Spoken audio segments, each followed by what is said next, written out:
on va dire, est au milieu de la chaîne, quelque part. Il y a d'abord les auteurs, les créateurs. Je voudrais, Zoubida, que Zoubida nous parle de son expérience. Zoubida a son actif un ouvrage et qui a eu une façon assez particulière dans la façon d'être édité. Je voudrais que d'abord ce qui l'a amené, c'est peut-être le regard sur le secteur de l'édition et voir comment ça a été difficile de ne pas se faire éditer d'abord, et puis ce qui vous a poussé à vous éditer vous-même. Revenez sur cette expérience-là et de votre point de vue, le regard que vous avez sur le secteur de l'édition, parce que vous avez envie d'être édité peut-être ailleurs. En règle générale, c'est quelque chose qui n'est pas forcément très glorieux quand on en parle dans le milieu de l'édition, parce qu'on a tendance à continuer à penser qu'en termes de qualité, il faut qu'un livre soit édité par une maison d'édition professionnelle pour que ce livre réponde à un certain nombre de critères de qualité. Après, ce livre est sorti en 2018, donc il y a eu quand même une évolution, un changement, on va dire, dans le secteur de l'édition. Mais en 2017-2018, quand ce projet a commencé à voir le jour et que ce projet d'édition a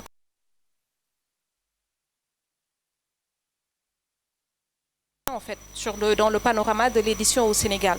J'ai trouvé des maisons d'édition qui te demandaient de payer pour être édité. J'ai trouvé des maisons d'édition qui faisaient des livres qui existaient mais qui étaient extrêmement obscurs, qu'on ne voyait pas forcément en termes de distribution, la distribution pêchée. J'ai vu des maisons d'édition aussi, et comme je le disais la dernière fois sur une boutade, où on ne trouvait aucune information qui les concerne sur Internet. J'aime m'appeler un pur produit d'Internet. J'aime utiliser cette appellation-là quand je ne peux trouver aucune référence sur votre travail, sur ce que vous faites en règle générale. Sur Internet, il y a de fortes chances que je ne contracte pas avec vous, que je n'entre pas en relation avec vous d'une manière ou d'une autre, parce qu'il n'y a pas d'information. Et donc, il y avait plein de choses qui ne me convenaient pas. Peut-être par prétention, mais ce n'est pas le cas. Par éthique, en fait, je ne me retrouve pas à devoir payer un tiers juste pour moi. Et c'est la définition d'une maison d'édition, c'est quelqu'un qui croit en un projet de livre, qui le porte, qui l'amène à maturation, qui le fait vivre, qui l'imprime, qui le corrige, qui le relit, qui s'assure que ce livre va aller à la rencontre d'un public, qui s'assure que ce livre va respecter les règles de l'art, qui s'assure que ce livre aura une vie qui lui est propre au-delà même de l'auteur et qui atteindra un certain public. Je n'avais pas vu, ou j'ai mal cherché, hein, j'ouvre cette possibilité-là aujourd'hui. D'habitude, je suis beaucoup plus fermée sur ce sujet. Je n'avais en tout cas pas vu à ce moment-là. Et du coup, j'ai décidé de lancer dans une aventure d'auto-édition. Parce qu'au final, si je dois donner un certain montant pour me faire éditer, ben, je peux trouver le montant. C'est pas compliqué. Si je dois faire de la mise en page, ça, c'était pas compliqué pour moi. Trouver une couverture, peut-être que j'avais les compétences pour ça, c'était pas compliqué. Ça faisait des années que je faisais du suivi d'impression, etc. Donc je connaissais les imprimeurs dakarois qui pouvaient permettre de faire ce genre de travail. Et j'ai lancé cette idée de dire à ma communauté, je veux lancer un livre, mais on ne passera pas par une maison d'édition, on l'éditera nous-mêmes. Et cette communauté a financé le livre. Ils ont tout payé. Ils ont payé l'impression, ils ont payé pour la distribution, pour les livraisons, etc. Et en termes d'impact, ce livre a eu beaucoup plus d'impact que des gens qui sont passés par des maisons d'édition classiques. Il n'est pas parfait. Aujourd'hui, 5 ans, avec le recul plus tard, il y a plein de choses que je réécrirai différemment. Mais au moins, il est passé par 4 lectures professionnelles avec des lecteurs professionnels. Il a dû être réécrit plusieurs fois pour arriver à un produit final. Et ce qui lui a permis de vivre, ce qui lui a permis de voyager, ce qui lui a permis d'atteindre des horizons que je n'aurais peut-être pas atteints en utilisant juste la manière classique dont ça se faisait au Sénégal. Désolée d'avoir été longue, mais c'est juste pour dire, moi, l'appréciation que j'en ai. Et elle se résume en une chose. Si je dois avoir des frais partagés avec un éditeur, il ne m'édite pas. Si je dois payer pour me faire éditer, je ne m'éditerai pas. Si ça doit faire en sorte que je ne puisse pas entrer dans une quelconque association parce que ce n'est pas une maison d'édition qui m'a édité, ben je n'entrerai pas. Mais dans tous les cas, voilà les raisons qui ont fait que j'ai choisi cette troisième voie. Dieynaba, votre expérience, vous êtes aussi autrice d'éditer et votre expérience de cette entre guillemets confrontation avec le secteur de l'édition. Quel est votre vécu? Et bonjour Cicero, bonjour à toute l'assistance. Et encore, merci à Amina déjà, comme l'a dit Madame Si, pour l'initiative. Et c'est la 2e édition. Et aussi, voilà, très ravie et honorée d'avoir été choisie pour participer à ce panel. Alors, pour revenir à votre question, moi, j'en suis à 2 publications personnelles et j'ai aussi participé à un ouvrage collectif en 2018. Je suis entrée donc dans le monde de l'écriture en 2017 avec un essai de géopolitique et en 2019 avec un ouvrage, un récit assez autobiographique mais qui revient sur les faits de société. Mais pour revenir à la question, c'est que tous les 3 ont été publiés par l'Harmattan, pour ne pas les nommer. Parce que peut-être, comme elle a dit tout à l'heure, peut-être parfois sur Internet, avant même de se lancer, on a vérifié, par exemple, s'il y avait beaucoup d'éditeurs, ou bien en tout cas une palette de maisons d'édition à Dakar ou au Sénégal en tout cas. Et quand les vérifications ont été faites, nous nous sommes rendus compte quand même que, bon, pour une novice, on pouvait essayer, c'est-à-dire la première expérience, essayer avec l'Harmattan Sénégal. Ce qui nous a poussé donc, après avoir achevé le manuscrit en fin 2016, de nous rapprocher donc de l'Harmattan parce que c'est quand même, on connaissait plus la librairie, puisque c'est voilà, c'est un tout, c'est à la fois une librairie, il y a aussi l'édition, la partie édition. Et donc, voilà, on a pris rendez-vous avec M. Diallo et c'est après qu'on s'est... Voilà, les clauses et qu'il fallait signer un contrat, etc. Donc, tous les détails, les rouages nous ont été présentés.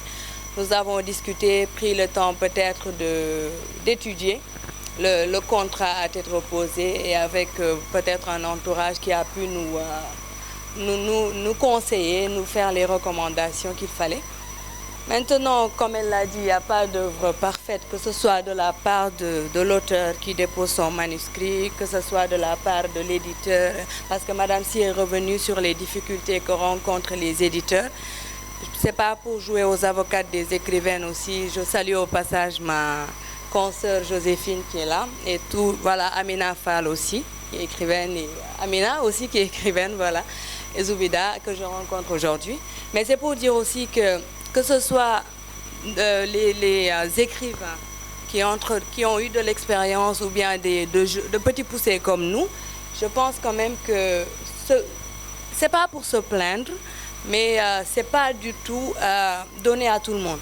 Si vous faites le choix, par exemple, de contracter avec une maison d'édition, il y a un coût, il y a un devis qui vous est présenté. Maintenant, c'est à vous de voir.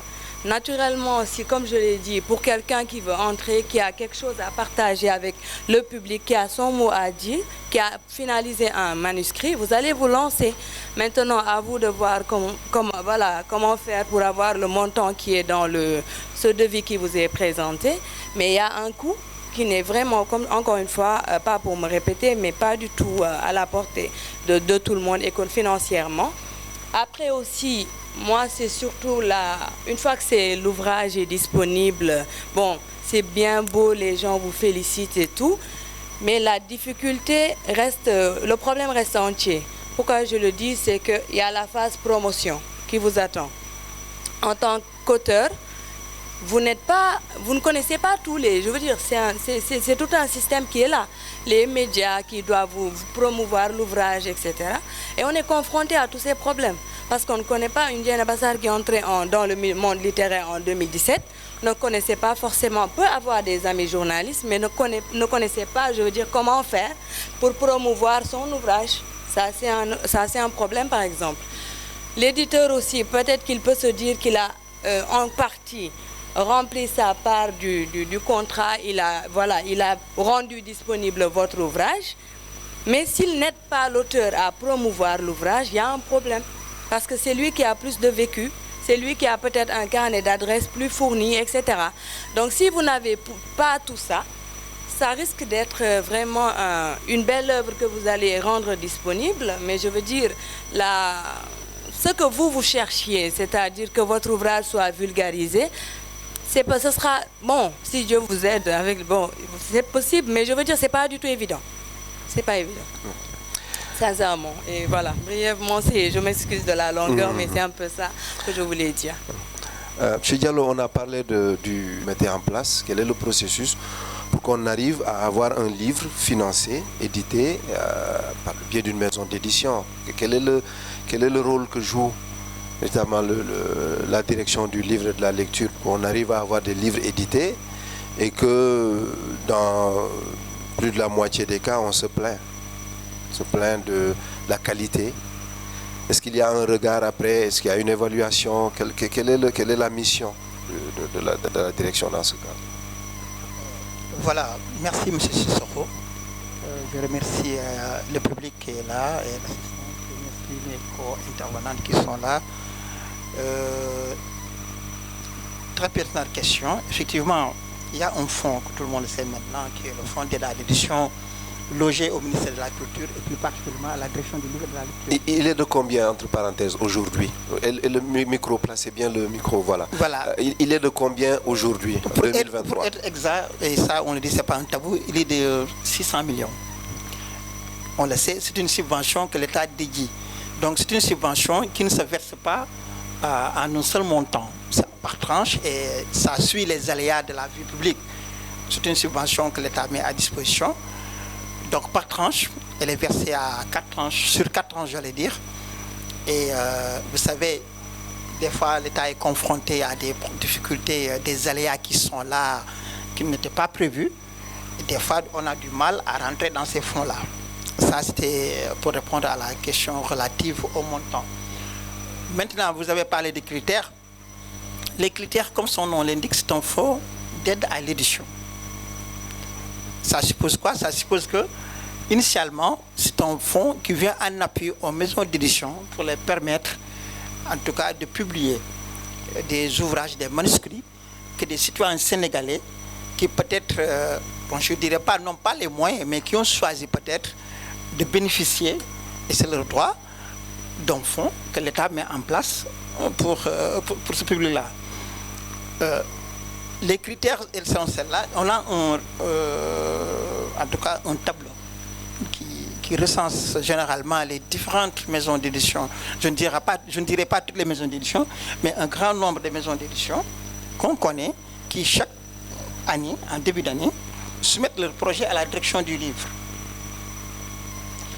Il y a un comité de gestion au sein de la direction qui reçoit les différentes demandes. Quand les demandes viennent, la direction n'a pas les moyens, en tout cas la capacité de faire l'examen, en tout cas d'étudier la pertinence de tous les projets. On appelle l'éditeur, on lui dit, bon, l'État met à votre disposition, par exemple, un montant X, 5 millions, par exemple. Vous sortirez les ouvrages que vous voudrez. En tout cas, vous avez sur votre table un certain nombre de demandes. Vous choisissez celles-là qui sont les plus pertinentes, vous les publiez. Nous, l'intérêt que la direction du livre et de la lecture trouve, c'est qu'à la fin de la publication, il y a un certain nombre d'exemplaires que la maison d'édition ristourne, en tout cas renvoie à la direction du livre et de la lecture, pour être en tout cas diffusé, en tout cas pour être en tout cas à la disposition du public sénégalais dans les fonds du territoire, dans les zones rurales et partout, à travers le réseau de lecteurs publics. Bon, maintenant, la question lancinante, c'est celle-là, la qualité du produit et en tout cas la satisfaction de l'auteur. Parce que initialement, il y a un contrat qui se fait entre l'auteur et la maison d'édition. Et là, c'est une question presque privée. Vous autres juristes, vous direz que l'État ne peut pas, en tout cas en tant que tel, intervenir dans les conditions de base, en tout cas dans le mode de fonctionnement d'une société privée. Donc la question relative au contrat, en tout cas, et qui doit aboutir à la satisfaction entière de l'auteur, n'est pas encore accessible à la direction du livre pour pouvoir mesurer, en tout cas, le degré de satisfaction de l'auteur. C'est un des problèmes.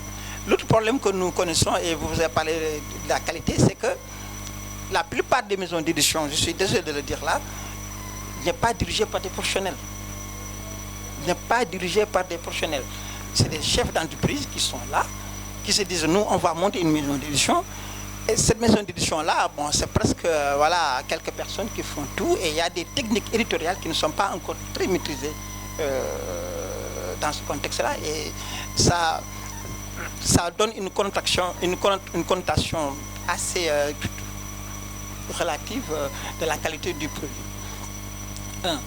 Deuxièmement, des fois, c'est des maisons d'édition qui ne vivent que du fait du fonds d'aide à l'édition, qui n'attendent que le fonds d'aide à l'édition pour produire.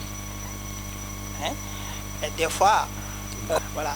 Mais ça, on le déplore au niveau de la direction des entreprises privées. Parce que fondamentalement, une maison d'édition, c'est une entreprise privée. Hein? Zoulouba l'a dit, c'est une maison qui doit faire naître un produit, l'accompagner et le rendre accessible au public pour générer des bénéfices. Donc ça, le problème fondamental, c'est au début la qualité de l'œuvre. Bon, mais là, généralement, quand on reçoit des deniers publics, quand on reçoit un financement public, une subvention, les gens disent bon, on fait n'importe quoi. Mais là, je rebondis sur la question-là. C'est vous ne pouvez pas intervenir entre l'auteur et il y a un problème. C'est des entreprises, ce ne sont pas des professionnels. Est-ce que la responsabilité de la direction du livre et de la lecture et du ministère ne serait pas aussi de procéder à une évaluation et de dire que telle maison d'édition a déjà édité, ok, mais la qualité n'y est pas, et qu'on passe à une évaluation qui permette de dire que les fonds publics du contribuable sénégalais ne vont plus dans cette entreprise qui n'est pas sérieuse, qui n'est pas professionnelle. Bien sûr. Moi, c'est une question très pertinente, mais la direction du livre et de la lecture essaie de répondre à cette question-là d'une autre manière. C'est laquelle? C'est la capacitation. Essayer de former en tout cas les responsables de ces maisons d'édition-là pour être à même d'exercer ce métier comme il se doit. C'est une première réponse et je trouve que c'est une réponse pertinente. C'est pourquoi depuis l'année dernière, on essaie d'organiser des séances de formation à l'endroit de ces dirigeants de maisons d'édition pour qu'ils soient à même vraiment de produire des produits de qualité. La deuxième réaction, elle est relative à la sanction. Effectivement, il arrive que des maisons d'édition nous livrent des produits, mais qu'on les retourne. Qu'on leur retourne le produit, on leur dit que ces livres-là ne peuvent pas être acceptés par le ministère de la Culture. La conséquence, vous le savez, c'est qu'après, vraiment, cette maison d'édition-là ne peut pas bénéficier encore de subventions. Donc c'est la principale sanction. Et dans le contrat qui lie la direction du livre et de la lecture à la maison d'édition bénéficiaire, il est explicitement explicité qu'il y a une clause qui dit que en cas de non-satisfaction du ministère, les fonds sont retournés dans le compte du fonds d'aide à l'édition dosé au trésor public. Ça, c'est une clause qui est là, qui est bien présente sur le contrat, en tout cas qui lie la maison d'édition bénéficiaire à la direction du livre et de la lecture. Mais pour nous, le plus important, c'est au lieu de cette sanction négative-là, c'est d'arriver à capaciter les responsables des maisons d'édition pour les donner les outils afin, en tout cas, de pouvoir faire des publications qui puissent répondre aux normes et standards, en tout cas, et pouvoir exporter le livre sénégalais partout où le besoin se fera sentir. Vraiment, ce constat-là est fait. Il y a énormément de maisons d'édition qui, de jour en jour, voient un jour, et que ce problème-là devient très, très délicat à être traité. On a une réponse à ça. L'autre réponse, c'est d'essayer une refonte du fonds d'aide à l'édition. C'est-à-dire que l'année dernière, on a lancé une réflexion relative à cette question-là, de voir comment faire une réutilisation du fonds d'aide à l'édition. Et la réflexion qui est en train d'être posée, d'être en tout cas mise en marche, c'est celle-ci. En tout cas, faire deux guichets. Parce que l'intérêt du ministère de la Culture de l'État du Sénégal, c'est d'asseoir des maisons d'édition qui sont de forts porteurs de projets financiers, qui révolutionner le monde de l'édition en faisant en sorte que les maisons d'édition deviennent des industries culturelles.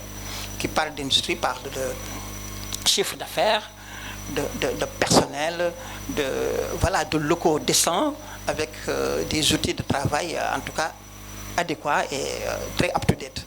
Donc nous travaillons sur ça. Nous sommes en train de voir si on ne peut pas faire 2 guichets. Un guichet qui est là pour permettre à des maisons d'édition qui sont sur la bonne voie de créer de véritables sociétés, de leur donner des moyens conséquents pour réussir leur projet.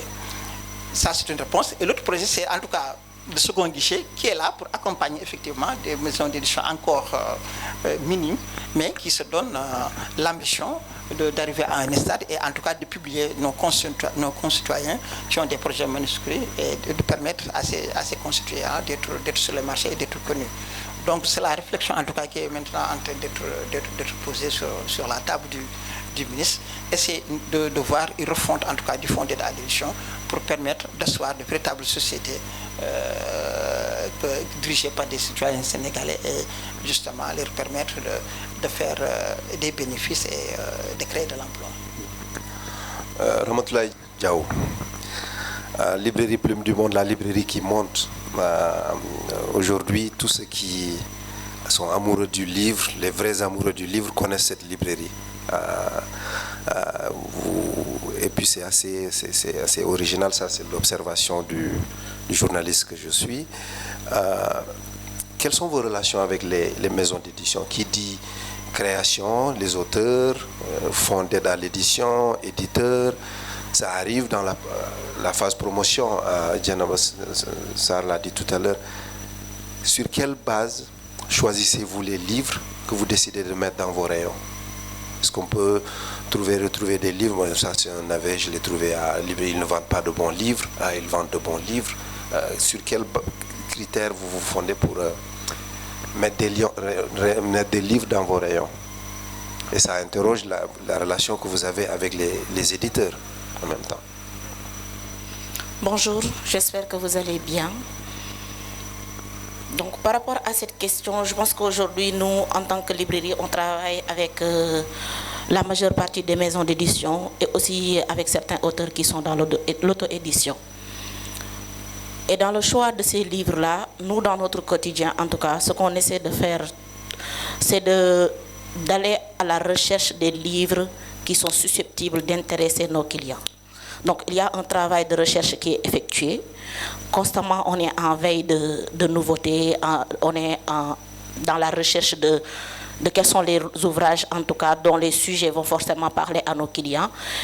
Et pour ça, nous prenons l'initiative d'aller vers les maisons d'édition, de les rencontrer, de découvrir leur catalogue et de voir dans ces catalogues-là quels sont les livres qu'on peut mettre en avant, les livres qu'on peut lire, apprécier, en parler, faire la promotion de ces livres-là.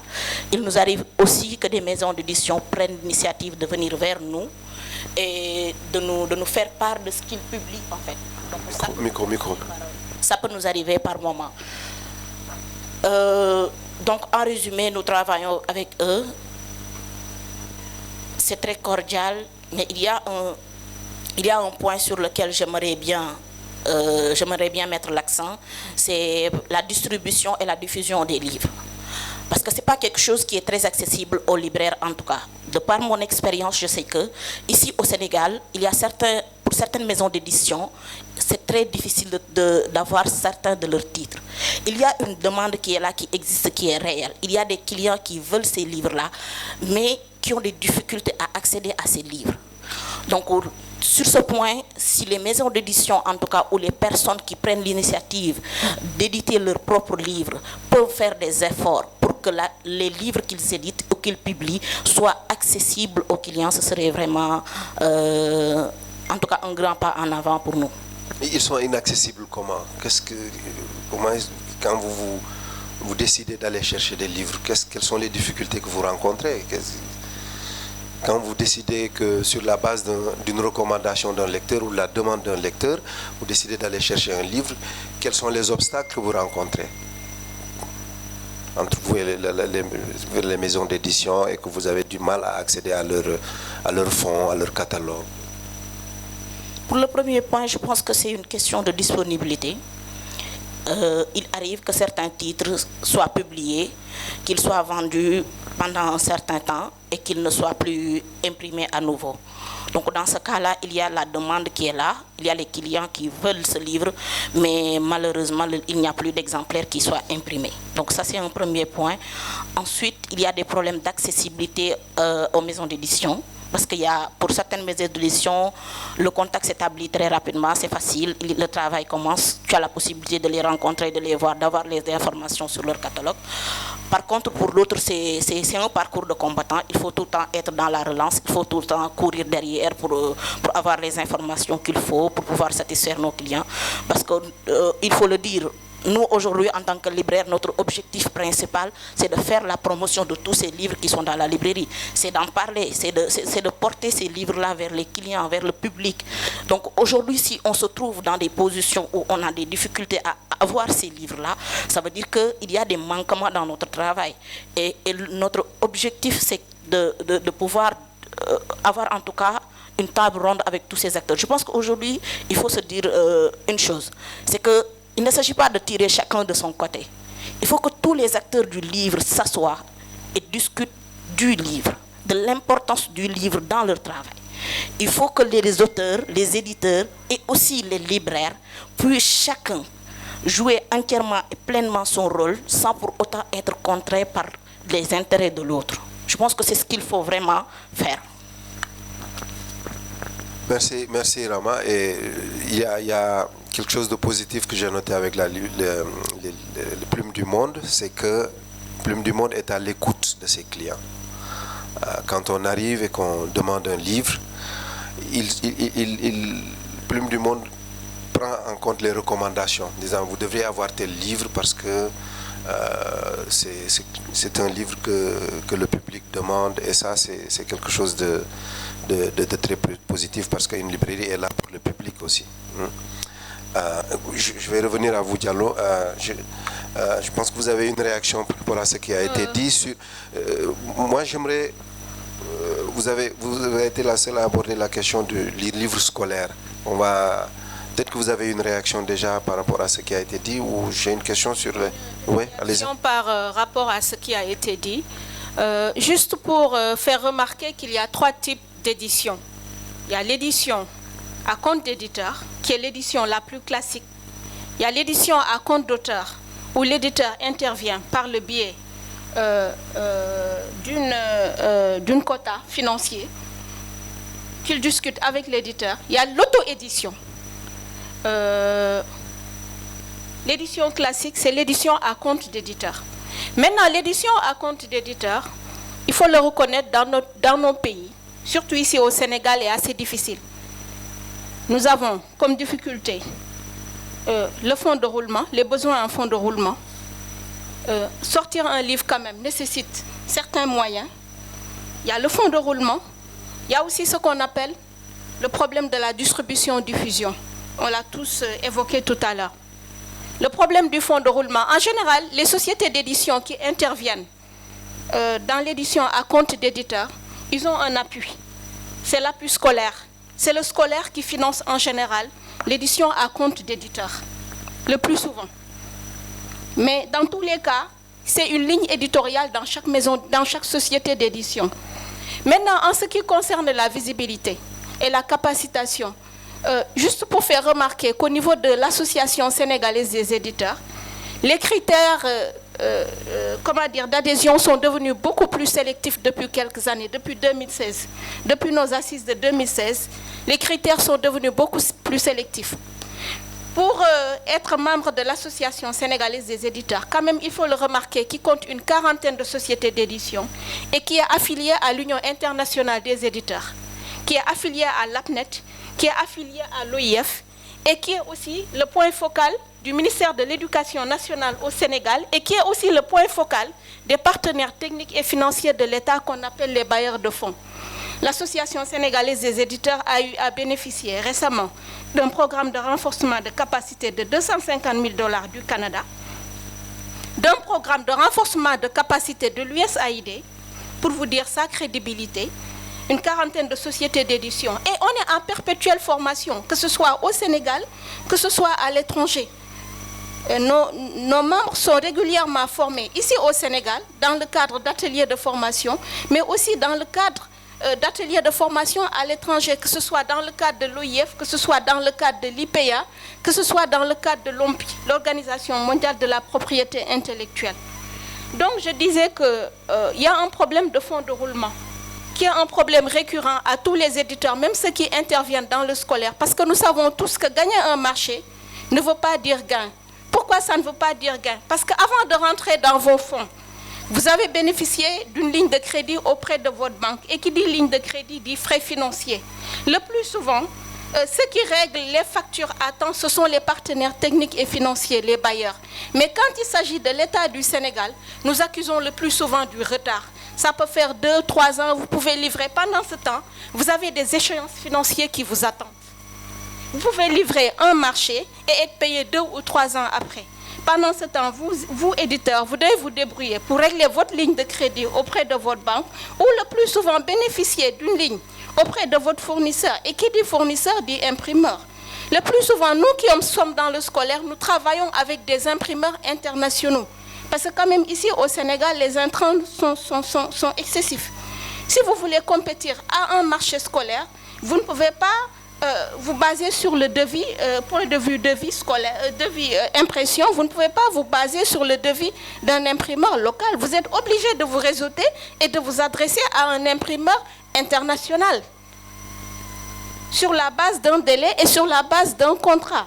Donc c'est assez difficile à notre niveau, mais quand même, des efforts sont faits de façon récurrente, des efforts sont faits aussi bien pour la capacitation des éditeurs qui sont membres de l'association. Moi, je parle au nom de notre association, qui est l'association sénégalaise des éditeurs. La plupart de ces maisons d'édition, Harmattan et autres, sont membres de l'association sénégalaise des éditeurs. Et régulièrement, ils bénéficient de sessions de formation. Et régulièrement, nous organisons des journées de partage. Ramatoulaye, la prochaine journée de partage, vous serez conviés. Nous organisons régulièrement donc des mises à jour pour nos membres, mais ce qui nous freine, et je l'ai rappelé tout à l'heure, c'est aussi le problème de la contrefaçon. Tout à l'heure, vous parlez du problème de la visibilité des ouvrages. Mais un éditeur qui édite un titre sur 2000, 3000 exemplaires, 5000 exemplaires, qui sont dans ses stocks pendant peut-être 5-6 ans, son objectif, c'est de le diffuser, de le vendre. Actuellement, au niveau de l'UEMOA, nous sommes en train de nous organiser pour avoir un réseau de distribution au niveau des maisons d'édition qui sont au sein de l'UEMOA, les 8 pays de l'UEMOA. Avoir un réseau de distribution en notre sein, essayer de vulgariser nos ouvrages, pas seulement au Sénégal, mais à travers les rencontres internationales, mais aussi à travers les sessions de droit. Nous avons les sessions de droit, nous avons les sessions de texte. Il y a beaucoup d'opportunités avec une société d'édition qui existe. Oui, je vais revenir aux deux autrices là et prolonger la discussion en abordant, même si le représentant de la SODAV n'est pas là, la question des droits d'auteur. Est-ce que vous vivez, vous avez quelque chose que vous mettez sous la dent depuis que vous publiez? Je vais parler du droit d'auteur, mais il y a 2 points sur lesquels Madame Si est revenue qui m'interpellent. Et je veux soit éclaircir ma compréhension, parce que ce qu'elle dit, c'est que les maisons d'édition galèrent et que quelque part, c'est pour galèrent si elles ne reçoivent pas de subventions, etc. Et que quelque part, c'est une des raisons qui font que certaines d'entre elles demandent sont à compte d'auteur. Moi, je viens du monde de l'entreprise privée. Je ne viens pas du monde institutionnel, je viens du privé, pur capitaliste. Quand on monte son entreprise, c'est à nous de trouver les moyens de faire en sorte que son entreprise fonctionne. Là, je ne prends pas ma casquette idéologique, mais juste une entreprise, elle fonctionne parce qu'une maison d'édition, c'est une entreprise. C'est une entreprise qui doit faire des revenus, qui doit faire des bénéfices, qui doit gagner de l'argent et qui doit rémunérer ses actionnaires. C'est la base. Mais cet argent-là, quand on génère du CA, on ne génère pas son CA sur la base du produit, sur la création du produit. On génère son CA sur la valeur ajoutée, son chiffre d'affaires. Désolé, là je suis repartie. On gère son chiffre d'affaires sur la valeur ajoutée que nous apportons. Et du coup, on ne peut pas demander nous. Nous, on nous dit en tant qu'auteur, étant donné que nous, maison d'édition, on veut vous éditer, mais c'est à vous de payer parce que nous, on a du mal à nous en sortir. L'auteur que je suis ne peut pas entendre ça. Je ne peux pas entendre que c'est à moi de payer une maison d'édition qui va se faire du pain sur mon dos, parce qu'avant que je touche, pour pouvoir toucher des droits d'auteur, il faut que le livre sorte, il faut que le livre ait un cycle de vie, il faut que le livre atteigne le public, il faut que les droits d'exploitation soient correctement pris en charge, il faut qu'il y ait des déclinaisons X, Y, Z avant que je puisse gagner de l'argent derrière et avant que j'espère pouvoir bénéficier du droit d'auteur.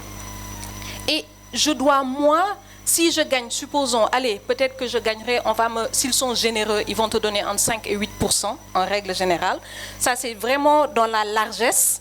Ils vont te donner entre 5 et 8%, mais j'aurais investi, moi, un montant forfaitaire en amont pour espérer gagner 5-8% à partir de ma 1001e vente sur laquelle il n'y aura pas un travail de promotion, de distribution et de diffusion qui va être fait parce que je vais devoir prendre moi-même mes livres sous mon bras et espérer faire tous les tours au Sénégal et gagner de quoi on parle?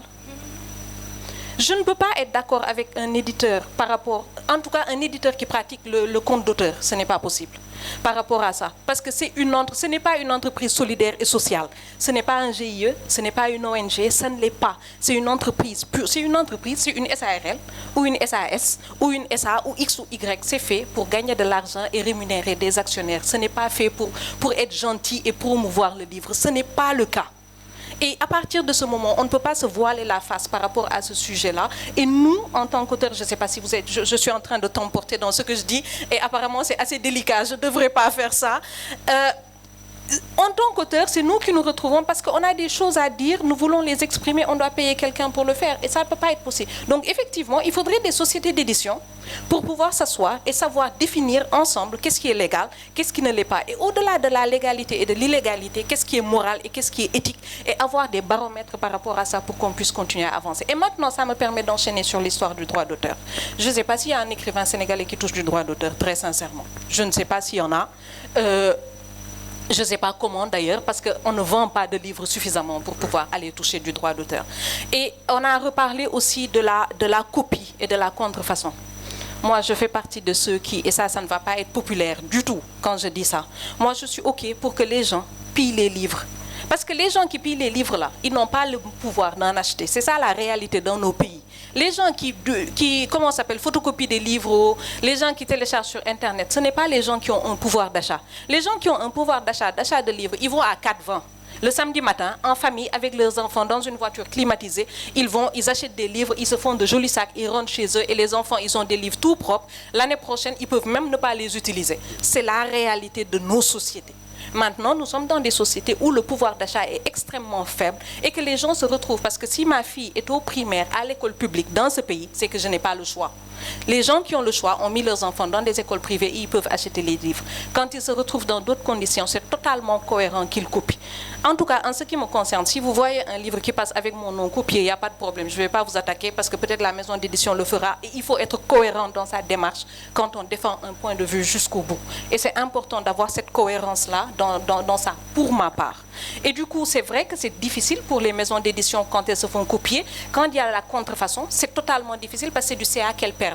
Je l'entends, je le comprends et ça permet de boucler la boucle. On se retrouve vraiment dans une entreprise qui est là pour pouvoir faire des revenus et des bénéfices. Donc voilà ce que je voulais rajouter. Merci Zoubida. Djenaba, il y a quelque chose à dire sur le droit d'auteur et la difficulté de faire face à une entreprise qui a des difficultés, mais qui doit, parce que l'entreprise a décidé, la personne qui a mis en place cette entreprise a décidé de mettre en place, elle doit assumer, comme dit Zoubida, parce que c'est une entreprise qui a des charges, qui a des employés, qui veut faire des bénéfices.